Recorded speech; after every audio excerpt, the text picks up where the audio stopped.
Hi everyone, welcome back to our oral communication subject. Today we'll be talking about something every communicator and leader should know. How to facilitate informal group discussions effectively. If you've ever been asked to lead a discussion, you know how easy it is for things to go off topic. People start talking about unrelated ideas, time gets wasted, and the group ends up frustrated. So, in this lesson, we will learn how to plan and guide a discussion so it becomes animated but focused, lively, but it's still meaningful. As a facilitator, planning is important when asked to lead or facilitate a group discussion. Let's begin with the cognitive side, how we plan and guide our thinking in discussions. First is identify and articulate objectives. Always start with a clear goal. Make sure everyone knows why you're meeting and what you want to achieve. Next is create an inclusive environment. Respect and inclusions are key. Don't let one or two voices dominate the group. Make everyone feel comfortable. Avoid rude tones or dismissive gestures. Encourage different opinions. It's what makes a discussion rich. And if you're unsure or not sure about something, please admit it honestly. That shows humility and openness. Third is plan by asking the right questions. A good discussion thrives on a good questions. Ask questions that match your purpose, whether to stimulate, to analyze, or summarize. Questions like these keep ideas flowing naturally, like what do you think caused this issue, or how does this apply to our daily experience? Lastly, bring closure. It shows that the group met its objectives and learned something valuable. That's why it's very important that you as a facilitator know the strengths and weaknesses of your group mates and you assign roles according to what they can do best. Now let's talk about the physical factors. These affect how comfortable and focused your group can be. So choose a place that is free from distraction. Check your environment. Is the room well ventilated? Is the noise level okay? Or is the temperature comfortable? Finally, let's not forget the facilitator isn't the only one responsible for a good discussion. Every participant has a role to play. Participants should be active team members. Take on small leadership tasks like keeping time, taking notes, or helping summarize points. Support your leader by listening respectfully when others are speaking, and when you disagree, do it politely. While informal discussions are common in classroom and small groups, there are times when you have to speak in formal settings.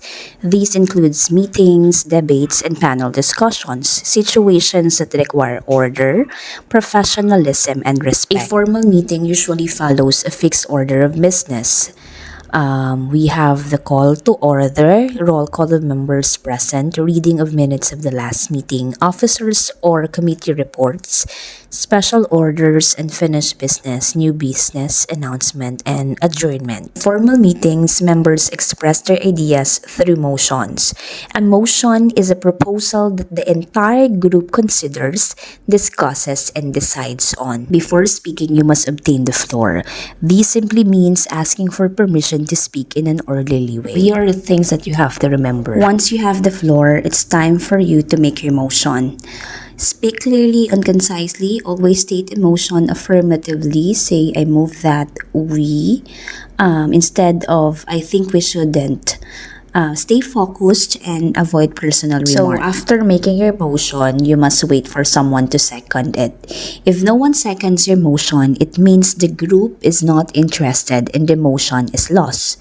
Once there's a second, the chairperson says it has been moved and seconded that. Now at this point, the motion is officially up for discussion or for voting.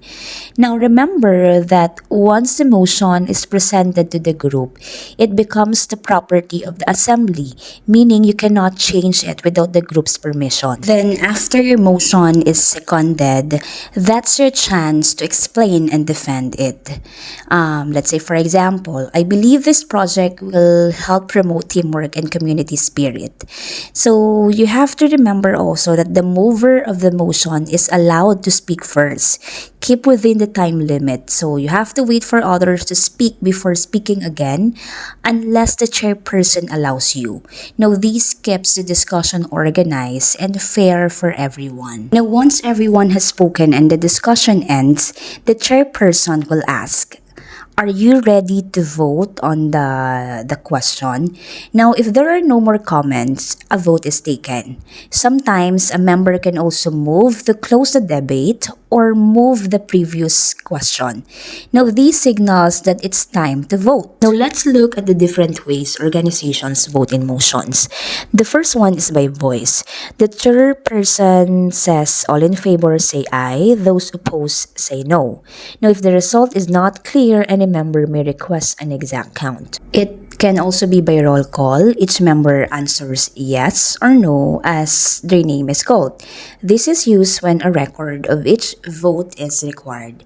Next is by general consent. Now, if a motion is not likely to be opposed, the chairperson says, if there is no objection, now silence means approval.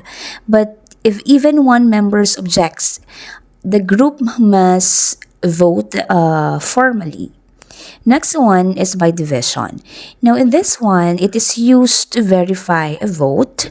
Members raise their hands or stand to show support or opposition. In ballot, each member writes their vote on a slip of paper. This method is used when secrecy is preferred. There are also two special motions often used during voting. First is motion to table. This motion temporarily sets aside the current issue, often used to delay or kill a motion. However, it can be taken from the table later for reconsideration. Next is motion to postpone indefinitely. This allows members to delay or stop a discussion without a direct vote. It's sometimes used as a strategy to test support for a motion. That's how you present motions properly in a formal discussion. When used correctly, parliamentary procedure makes meeting smoother, fairer, and more productive. Now, always remember that when you speak with order, decide with fairness, and lead with respect.